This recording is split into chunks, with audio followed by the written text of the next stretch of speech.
Hi, my name is Mark Taylor from eSaleshub, and today we're going to take you through what is a sales lead and to actually define what a sales lead is.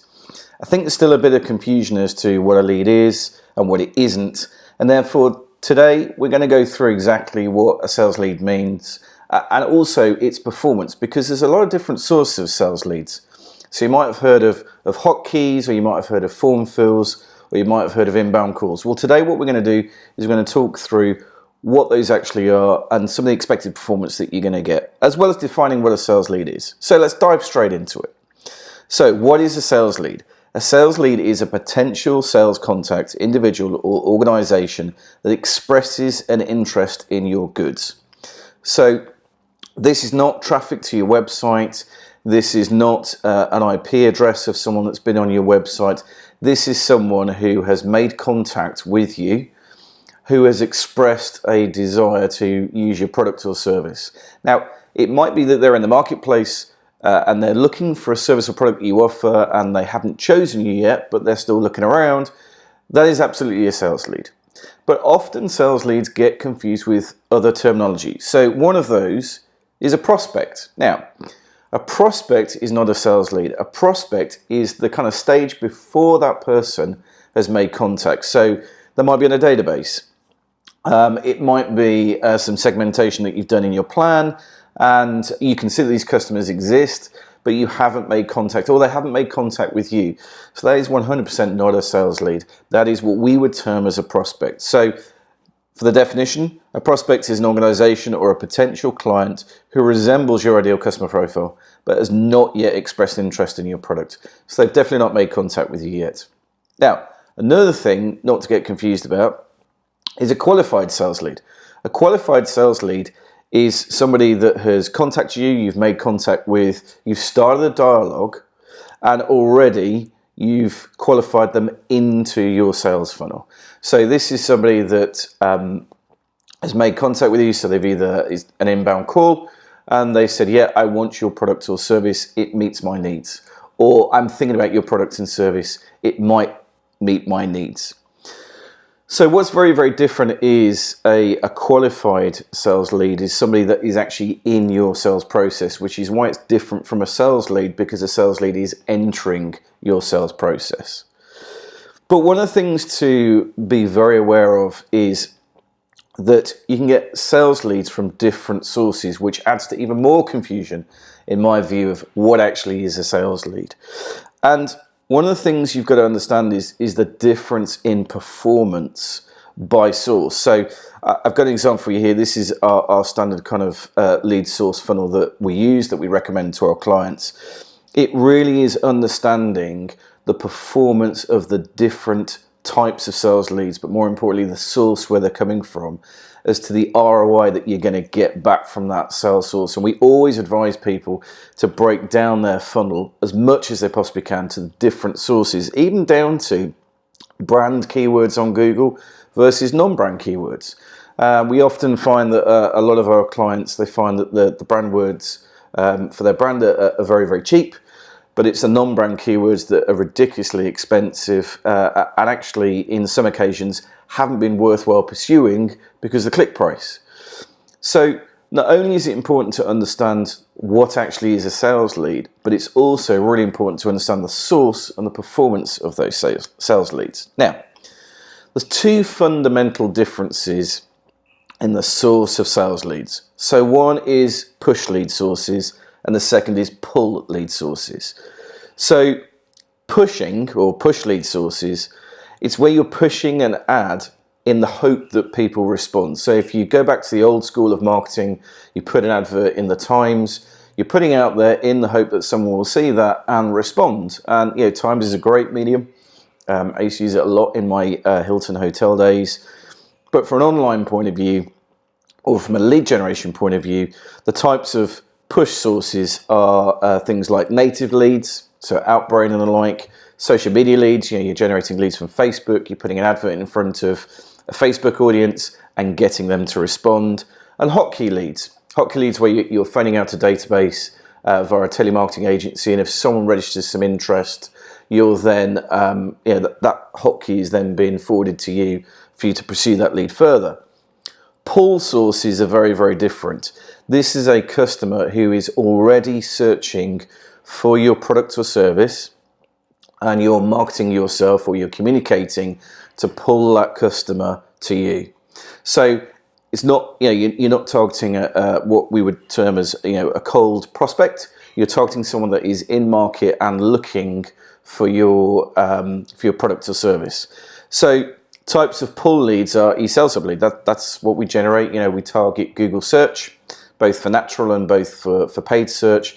And these are people that are searching for a product or service. Now, in my opinion, why are people going to the internet to look for products? It's because they don't know anybody and no one's been recommended to them. So the first person on Google that answers their requirements in terms of their product or service needs, they're going to get, because they're not brand savvy, because they don't know a brand and they don't know anybody. So the second thing is form fills, where someone is actually filling out a form, again from pull lead sources. Lead generators, so people like Rated People and My Builder, where they're actually generating leads from customers who are looking for a product or service, and they're looking for a supplier to fulfill those. And lead aggregators like Money Supermarket, Go Compare, where they're actually pooling all of the customers and sending them to different suppliers based on their requirements. So understanding that pull and push factor does make a difference in the performance or the likely performance of those leads. So let's dive into some of those sources and compare the differences in those types of leads. So what's an eSaleshub lead? So as you know, we pay for Google, you pay per lead, but what is it we actually do? So our leads are an inbound call from a potential customer who searched Google for the service or product you offer. Now the big difference is they're searching for the potential solution that you're offering. It might not be the exact solution you're offering, but they're typing in the key term, new car or new SUV or new 4x4, and then you're positioning an ad for a specific car brand or for a specific car model and trying to attract them to come and use your product or service. That's a really good example. Now, obviously there's some pros and cons to the leads that we generate. Obviously on the positive side, the sales are high converting. They're searching on Google for your product set, what you offer, and they're making contact with you to discuss how they can buy that product from you. You have a very high contact rate. They're phoning you. They're not going through a call center. You've not got to phone them back. You're talking to the customer live. They're GDPR compliant because the customer is calling you. There is no data involved. You haven't got to phone them. You haven't got to mine their data. You haven't got to process the data until they make contact with you and give you permission to use their data. So it's very GDPR compliant. And they're also very, very highly measurable. Our analytics platform enables you to track all inbound calls right the way through to sale, so you can work out your return on investment within hours of that lead being generated.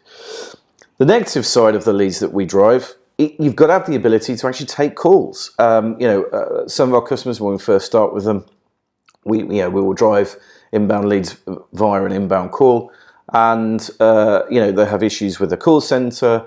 They're not able to answer every single call. So you've got to make sure that you've got an inbound team that is set and ready to take inbound calls. But more importantly, and although I've put it second, maybe it should be first, you've got to be able to sell effectively. If you're used to doing outbounding on the phone, your outbound script won't work on an inbound call. Why? The customer's phoning you. They want to talk to you. They want to get the questions answered. They don't want to be pitched. They've already been pitched, if you like, by looking at your landing page and responding and phoning you. It's now a case of, right, how do you close them? And very, very invariably, it's about asking them a couple of different questions. Very simply, what do you want? When do you want it? What's your budget? Have you had a quote yet? Flush them out in terms of where they are in terms of the price point. And then it's just simply closing them and trying to close them as a sale. So there are definite pros and cons to the leads that we generate. Now, form fills. This is where data is received from a customer or client who's entered their data through an online form. So this could be a survey that you've run online. This could be a booking request. This could just be a simple contact us form that you've got on your website. Now, the good thing about these is these are relatively inexpensive to generate, and you can generate a high volume. The problem you've got is, and I've put it at the bottom, low contact ratio. So the issue you've got, the difference between a form fill and an inbound eSaleshub lead is a form fill, you've got to get hold of that customer, you've got to call them back. Now, with an inbound lead, provided you answer every single call, you're going to get 100% contact ratio. With form fills, you'll be lucky if you get a 30% contact ratio. Some people get 60-70 because of the way they set up their call center to respond to those form fills straight away. But the stats suggest that if you're not contacting a form fill within the first 30 minutes of it being generated, then you're very unlikely to get hold of that customer in the first place. So what drags down the conversion on form fills is very much the contact ratio that you actually get. So if you're buying 10 form fills, you may actually only contact 3 of those, and of those 3, you might convert 1. So, okay, you've got a 1 in 3 conversion of the people you've contacted, but your overall conversion from form fill to sale is only 10%. So you can actually end up being a busy fool. I was, a victim of this years ago when I was buying data and form fills. We kid ourselves that we were buying 100 contacts a day. Isn't this great? We're actually only contacting 5 of those, and we're probably getting about 1 or 2 sales. So actually, out of 100 contacts, getting 1 or 2 sales, the conversion rate just didn't look great. So that's the only thing to watch with form fills. Now, with lead generators. A lead generator, for me, my definition of a lead generator is somebody that generate leads themselves and then sells them on. So they'll generate them potentially in their own brand and then sell them to you as an individual business. So a good example of this is Rated People, My Builder, where they're generating leads under the Rated People or My Builder brand, and then they're selling them to individual local businesses. Now, again, the good thing about this is they're pretty high volume. They are relatively inexpensive. So I had a client in yesterday who buys bathroom leads from a company. They pay £15 for those leads. The issue is they get sold 5 times. So he's already on that one lead competing with 4 other suppliers. Now, the issue with that is that the customer can basically be very, very price led, or if you're not first to the draw and contact that customer quickly, you could lose out. Because customer may not want 5 people phoning them, they might want 2 or 3 and pick the ones they want to work with. Because they're not generated in your brand, there is no brand affinity. You've got to sell your proposition to that client. Whereas with an eSaleshub lead, because all lead generation is done in your brand, it means they're already signed up to you as a company or as an individual. You just need to get them across the line. You need to convert them, which doesn't actually take as much as a lead that's been generated by a lead generator.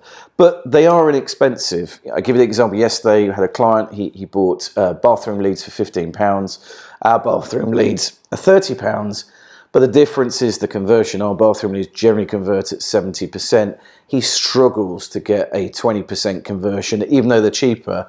And therefore, his cost per sale is far more expensive, even though on the face of it, the leads look cheaper because he's paying half the price. He's actually almost paying double the cost in terms of his cost per sale, which is why using that acquisition funnel and understanding what your true cost per sale is really important to understand the difference in the types of lead sources that you have. I've mentioned these before, lead aggregators. So my definition of a lead aggregator is somebody that is offering multiple offers and prices to drive leads for specific participating companies. Bit of a mouthful, but what do I mean by that? So let's take Go Compare. You're in the market to buy car insurance, or you're in the market to sell car insurance. Go Compare drive people to their site. They've got a list of a number of different options based on your requirements, your specific car, and your specific, no claims bonus and things like that. And essentially what they are doing is they are firing leads to different insurance companies. They're aggregating the demand and then firing it out to different participating companies. Again, really, really high volume. I know several car insurance companies that pretty much all they do is work through Go Compare or Money Saving Experts. It's a real machine, and done right, it's really, really successful.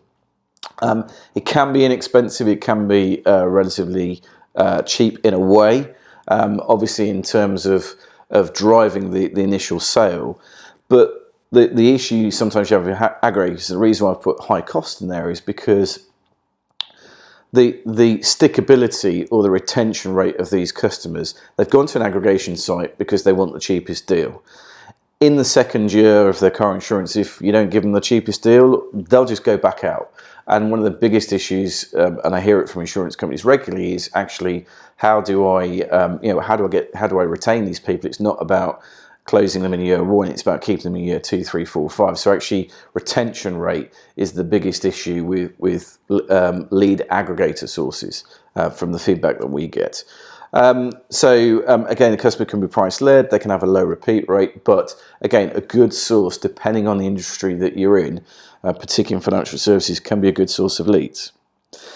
Hotkey leads. Now, sometimes because we're generating inbound calls, clients do sometimes get confused between an eSaleshub lead and a hotkey lead. A hotkey lead is very different because that's a good example of push activity where our activity is pull. So push activity, you've got a telemarketing company, they're phoning a whole range of data, and they're literally pitching people who may not be interested in the product, may not even know it exists, but they're pitching people. And as soon as they get someone that they've qualified and meets the requirement, they're sending that lead. And when I say sending that lead, they're picking up the phone to you and transferring across. Now, the issue is that these hotkey leads, the good thing about them is they're very, very high converting. The telemarketing team have done the hard work of phoning up hundreds and hundreds of customers to find the 1, 2, 3 or 5 customers that want the product or service that you're pushing. So once you've got someone who says yes, they can be very, very high converting.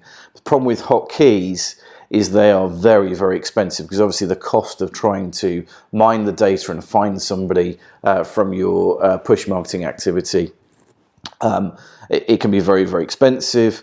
The other issue is GDPR. This is an area where a lot of companies have had an issue where they've been phoning lots and lots of data, and because they haven't got permissions or they've been phoning people multiple times, it's caused a few GDPR issues. So it used to be very, very popular back in the day, but we're seeing less popularity and a lot of companies actually stopping their hotkey activity with call centres purely for the risk of GDPR compliance. Again, only as good as the data that they're phoning up initially, the telemarketing agency are phoning up initially. And as I mentioned, can be quite expensive, but they are high converting. If you can find a good source of hotkey leads, they can be a really, really good source because they're very, very high converting because the customer said, yes, I want your product. So already they're a qualified lead. They're slightly further down the funnel.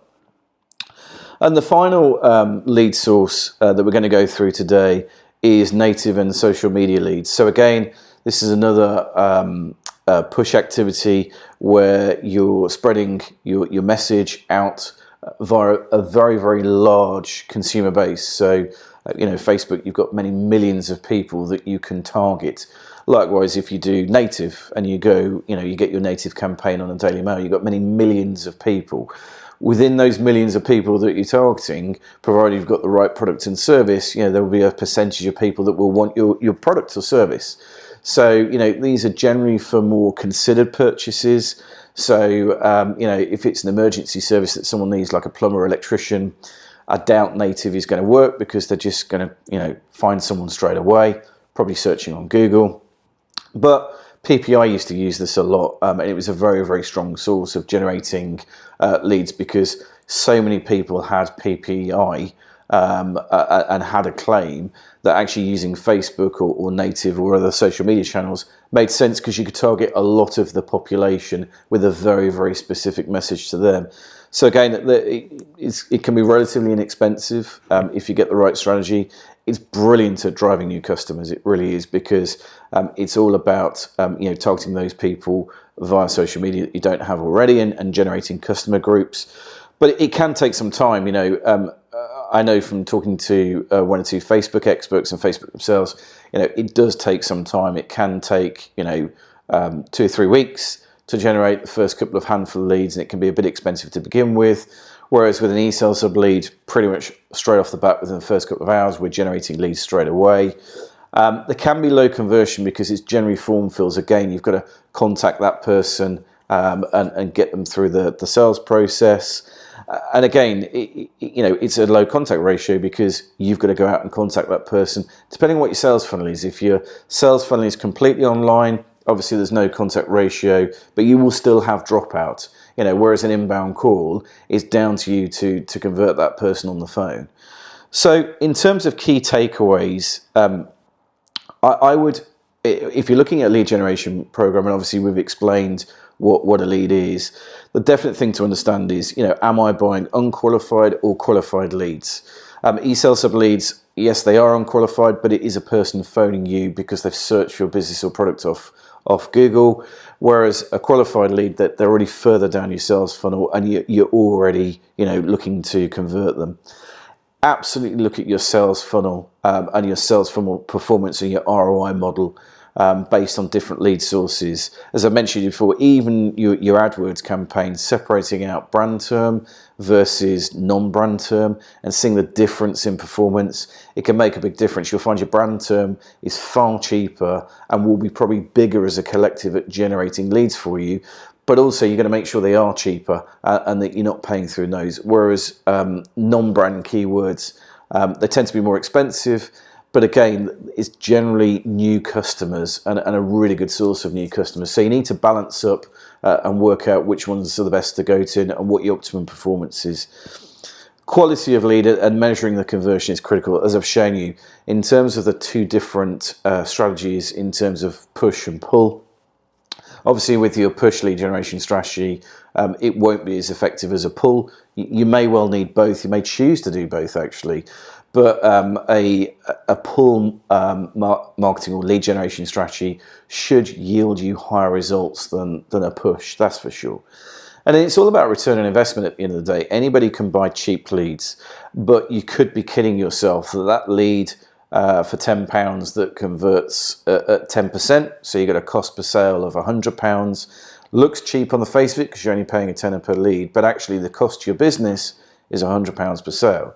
Whereas if you're buying a lead for £30, but it converts at 50%, therefore your cost per sale is £60, even though that more expensive lead, or it looks on the face of it as being a more expensive lead, actually it's driving a cheaper cost per sale for you, and therefore actually as a business you're buying cheaper and the lead performance is driving a cheaper outcome for you as a business.